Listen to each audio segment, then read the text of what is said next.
Hello दोस्तों, मैं राहुल सिंह और मैं आप सभी लोगों का अपने इस चैनल लॉ डिपार्टमेंट में आप लोगों का स्वागत करता हूं। और दोस्तों, आज का जो हमारा जो टॉपिक है वो है प्रियम्बल, प्रस्तावना। उससे पहले मैं आपसे एक बात कहना चाहूँगा कि आप अगर जुडिशियल सर्विस की प्रिपरेशन कर रहे हैं तो आपको मेरे इस चैनल को सब्सक्राइब कर लेना चाहिए, क्योंकि मैं यहाँ पे जितने भी मेजर लॉज हैं, जितने भी जो इम्पोर्टेंट लॉ हैं, जो आईपीसी, सीआरपीसी, एविडेंस, कॉन्स्टिट्यूशन, तो मैं सभी के जितने लॉज हैं, सबके जितने प्रोविज़न हैं, जो इम्पोर्टेंट प्रोविज़न है, सबके एक एक शब्दों पे, एक एक वर्ड पे मैं डिस्कस करूँगा। तो आप चैनल को सब्सक्राइब कर लीजिए। और आज का जो हमारा टॉपिक है, डिस्कस करते हैं प्रियम्बल पे, प्रस्तावना पे। बहुत ज़रूरी टॉपिक है, बहुत इंपॉर्टेंट टॉपिक है, चाहे आप लॉ के स्टूडेंट हों या फिर ना हों। तो ध्यान दीजिएगा, और मैं आप गारंटी के साथ कहता हूं कि अगर आपने वीडियो को पूरा देखा और पूरा अच्छे से देख लिया तो आपको प्रियम्बल पे किसी दूसरी वीडियो देखने की ज़रूरत नहीं पड़ेगी, क्योंकि जितने जो इम्पोर्टेंट्स हैं, जितनी जो चीज़ें हैं प्रियम्बल से रिलेटेड, मैं इसमें सब चीज़ों को डिस्कस करूँगा। तो चलते हैं अपने टॉपिक पे।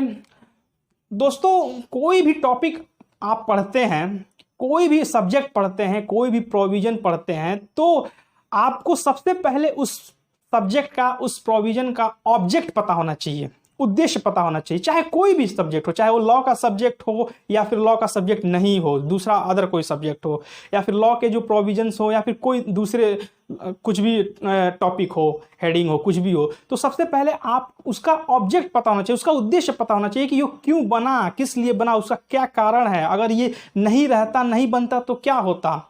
तो उसी तरह से ये प्रियम्बल है। सबसे पहले प्रियम्बल को पढ़ने से पहले आप लोगों को इसका ऑब्जेक्ट पता होना चाहिए कि ये क्यों बना, ये इसको क्या कारण है, इसको कॉन्स्टिट्यूशन में क्यों ऐड किया गया। अगर इसको ऐड किया नहीं जाता तो क्या होता। सपोज कि सारे प्रोविजंस, कॉन्स्टिट्यूशन के सारे प्रोविजंस वैसे ही रहते, बस प्रियम्बल को उसमें ऐड नहीं किया जाता तो क्या होता। कभी सोचा आपने? तो दोस्तों, प्रियम्बल को संविधान की आत्मा कहते हैं। संविधान की आत्मा है ये, और बिना आत्मा के शरीर नहीं होता है, उसका होना इम्पॉसिबल है। तो उसी तरह से प्रियम्बल का भी संविधान में बहुत रोल होता है। यह संविधान का यह परिचय पत्र है, आई कार्ड है, आधार कार्ड है, कह सकते हैं। जैसे हमारा और आपका आई कार्ड होता है, आधार कार्ड होता है, तो किस लिए होता है? उसका हमारा और आपका इंट्रोडक्शन देने के लिए होता है ना, परिचय देने के लिए होता है। उसी तरह से ये जो प्रियम्बल है, प्रस्तावना है, ये पूरे कॉन्स्टिट्यूशन का, पूरे संविधान का परिचय पत्र है। ये पूरे संविधान को के उद्देश्यों को बताता है, इसलिए इसको उद्देशिका भी कहते हैं। मतलब कि अगर कोई पूरे संविधान को न पढ़ना चाहे और बस अगर इसके प्रस्तावना को अगर पढ़ ले तो उसको पता चल जाएगा कि पूरा संविधान का मूल भाव क्या है, उसकी मूल भावना क्या है, उसका पूरा संविधान कहना क्या चाहता है। तो ये उसके उद्देश्य को बताता है, इसलिए इसको उद्देशिका भी कहते हैं, कुंजी कहते हैं। ये संविधान का ये आई कार्ड है, ये एक तरह से। अब आइए, तो हम इस प्रस्तावना को पढ़ेंगे और इसके एक एक जो इम्पोर्टेंट जो शब्द हैं उसको हम डिटेल में एक्सप्लेन करेंगे, डिस्कस करेंगे। तो जो हमारा प्रियम्बल है, स्टार्ट होता है, हम भारत के लोग भारत को एक। दोस्तों, यहाँ पे एक ध्यान देने वाली बात यह है कि स्टार्ट होता है, हम भारत के लोग भारत को एक। तो ये इंटरव्यू में आपसे ये क्वेश्चन भी पूछा जा सकता है कि प्रियम्बल में जो भारत शब्द है वो कितनी बार प्रयोग हुआ है। तो आप यहाँ देख सकते हैं कि जो भारत है ये सिर्फ एक और ये दो बार ही शब्द हुआ है। इंडिया शब्द का प्रयोग 2 बार ही हुआ है सिर्फ पूरे प्रियम्बल में। को संपूर्ण प्रभुत्व संपन्न, हम भारत के लोग, भारत को मतलब यहाँ भारत के लोगों को सर्वोच्च माना जाता है, सुप्रीम माना गया है कि सारी भारत के लोग सर्वोच्च हैं, सुप्रीम हैं, सारी शक्तियां जो हैं भारत के लोगों में ही निहित हैं। संपूर्ण प्रभुत्व संपन्न मीन्स सॉवरीन। संपूर्ण प्रभुत्व संपन्न मतलब कि इंटरनल और एक्सटर्नल डिसीजन लेने का फ्रीडम, मतलब आंतरिक और वह है निर्णय लेने की स्वतंत्रता, मतलब कि हमारी नीतियां क्या होंगी, हमारी पॉलिसी क्या होंगी, इसका पूरी तरह से डिसीजन हम ही खुद लेंगे। हमारी फॉरेन पॉलिसी क्या होगी, हमारी एजुकेशन पॉलिसी क्या होगी, हमारी बिजनेस पॉलिसी क्या होगी, हमको किस कंट्री से बिजनेस करना है, किस कंट्री से नहीं करना है, ये सारे जो भी इंपॉर्टेंट जो डिसीजंस हैं ये हम खुद लेंगे। इसके लिए हमें किसी दूसरी कंट्री से हमें एडवाइस लेने की जरूरत नहीं है कि आप हमको एडवाइस करिए। ये सारे जो इंपॉर्टेंट डिसीजन इसका हम खुद लेंगे, इसका निर्णय। दूसरा Samajwadi, it means socialist. Samajwadi means कि ये समानता की बात करता है, मतलब कि पूरे सोसाइटी में, पूरे समाज में जो पॉलिसी हो वो सबके लिए हो, मतलब किसी एक स्पेशल कैटेगरी के लोगों के लिए ना हो, कोई भी जाति का हो, कोई भी हो, मतलब जो संसाधन है, रिसोर्सेस हैं, उस पर सबका समान अधिकार हो, मतलब कि कोई भी पॉलिसी बने तो वो सभी वर्ग के लोगों को लाभ मिले उससे, ये इसकी बात करता है। पंथ निरपेक्ष, इट मीन्स सेकुलर।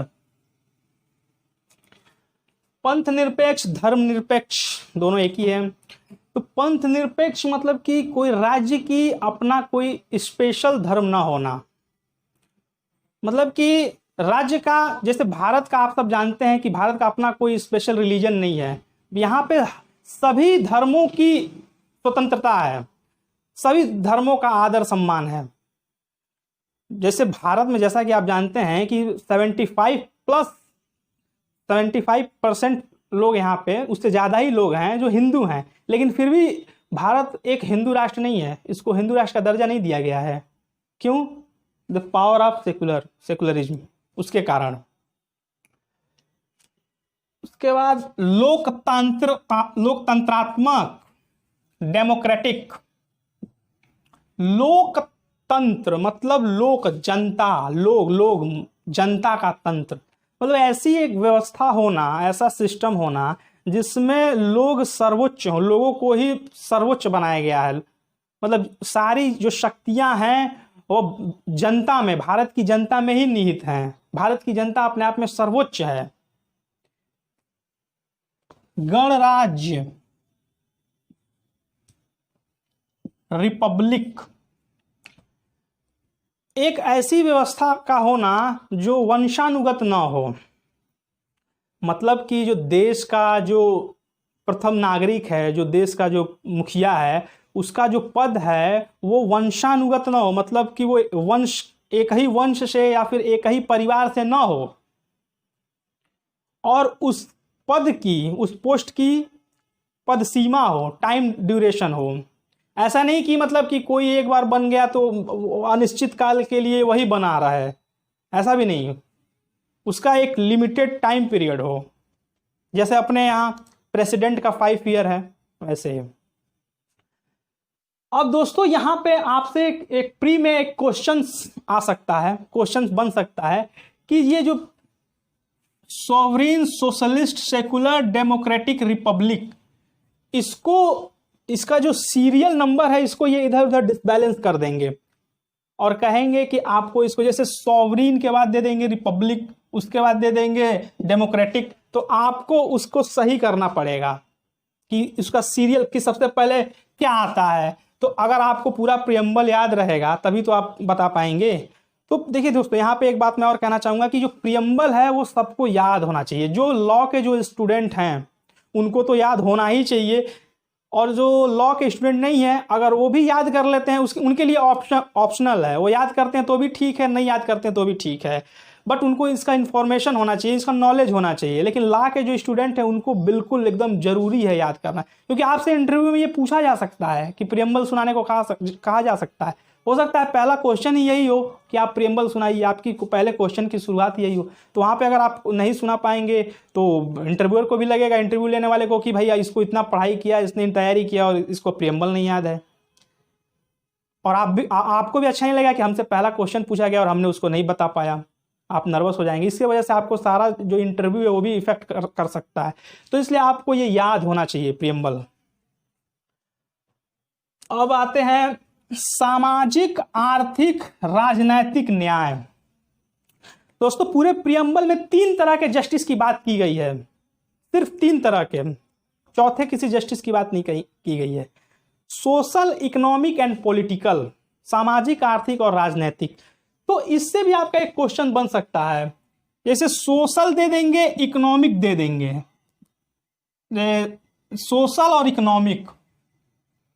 तो अगर आपको याद रहेगा तभी तो आप जानेंगे ना कि जो तीसरा जस्टिस है वो पॉलिटिकल है, सोशल और इकोनॉमिक के बाद। सामाजिक, आर्थिक, राजनैतिक।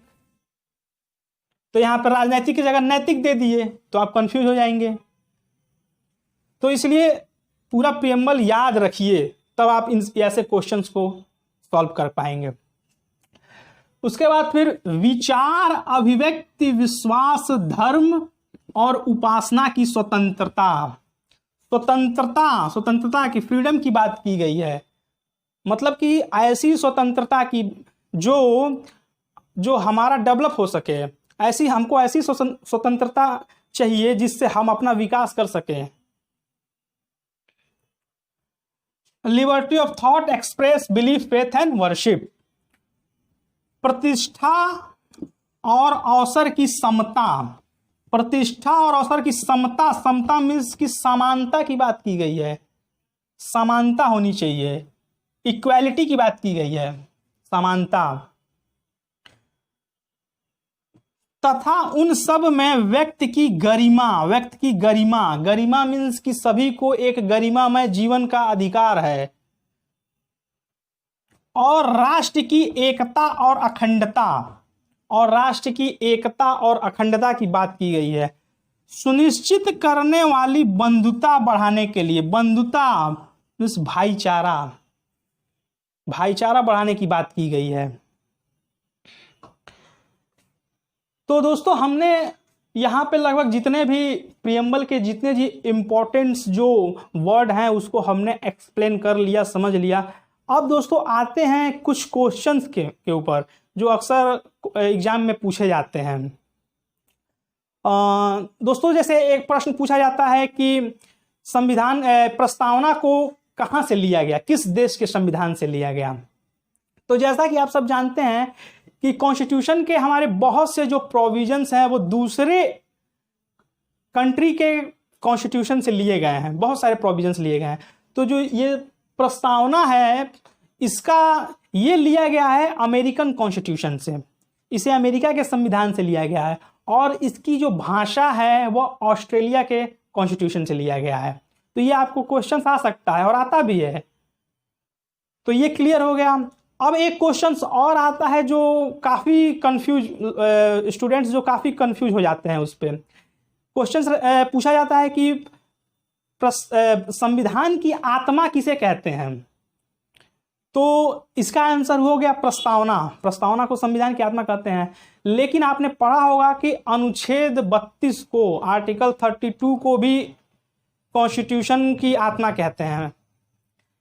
तो अगर क्वेश्चंस ये आते हैं कि संविधान की आत्मा किसे कहते हैं, तो अगर उसमें ऑप्शन ये रहे कि प्रस्तावना, प्रियम्बल और आर्टिकल 32, तो उसमें आप क्या करेंगे। तो यहाँ पे एक ध्यान देने वाली बात यह है कि प्रस्तावना, संविधान की आत्मा किसे कहते हैं, तो उसका आंसर होगा प्रस्तावना, प्रियम्बल। लेकिन अगर क्वेश्चन ये पूछे कि डॉक्टर भीमराव अंबेडकर के अनुसार संविधान की आत्मा किसे कहते हैं, तो यहां पे होगा आर्टिकल 32। क्लियर। अब दोस्तों एक दो केसेस के बारे में भी डिस्कस कर लेते हैं इससे प्रियम्बल से रिलेटेड, जो अक्सर पूछे जाते हैं। पहला केस है SR Bommai versus union of India. तो इसमें हेल्ड हुआ, इसमें कहा गया कि जो सेकुलरिज्म है वो basic structure of the constitution, जो सेकुलरिज्म है वो कॉन्स्टिट्यूशन का बेसिक स्ट्रक्चर है, मूल भाव है। और एक केस है बेरूबारी का, जो 1960 में आया था, 1960 में। तो इसमें कहा गया था कि इसमें हेल्ड किया गया कि प्रस्तावना संविधान का मूल भाग नहीं है, इसलिए इसमें अमेंडमेंट नहीं किया जा सकता, इसमें कहा गया। ऑनरेबल सुप्रीम कोर्ट ने इसमें अपना जजमेंट दिया था। उसके बाद फिर एक केस आया, Kesavananda Bharati versus state of Kerala 1973 में। तो इसमें कहा गया कि जो प्रस्तावना है, प्रियम्बल है, वो संविधान का एक पार्ट है, एक भाग है, इसलिए इसमें अमेंडमेंट किया जा सकता है, लेकिन इसके जो मूल भाव हैं, जो बेसिक स्ट्रक्चर है, उसको संशोधित नहीं किया जा सकता, उसमें अमेंडमेंट नहीं किया जा सकता। तो पूरे संविधान प्रियम्बल में दोस्तों सिर्फ और सिर्फ एक ही बार अमेंडमेंट हुआ है पूरे प्रस्तावना में अभी तक, और वो था 42वां संविधान संशोधन 1976 1976 के तहत। तो ये भी क्वेश्चन आपसे पूछा जाता है कि इसका ईयर और कौन सा संविधान संशोधन था। तो 42वां संविधान संशोधन था और 1976। और इसमें हुआ क्या, इसमें क्या ऐड किया गया? तो इसमें प्रस्तावना में 3 वर्ड को ऐड किया गया, समाजवादी, पंथनिरपेक्ष और यहां अखंडता, सोशलिस्ट, सेकुलर और इंटेग्रिटी, 3 वर्ड को इसमें ऐड किया गया। तो दोस्तों प्रस्तावना से संबंधित मुझे जहां तक जितना जो इम्पोर्टेंट लगा, जो चीज़ें कि कॉन्स्टिट्यूशन में इसमें एग्जामिनेशन में पूछी जाती हैं, जा सकती हैं, तो उसको मैंने आपसे डिस्कस कर लिया। अगर इसके अलावा अगर कुछ छूटता है तो आप उसको देख लेंगे बुक से। और थैंक यू दोस्तों, थैंक यू वेरी मच, और चैनल को सब्सक्राइब करिए।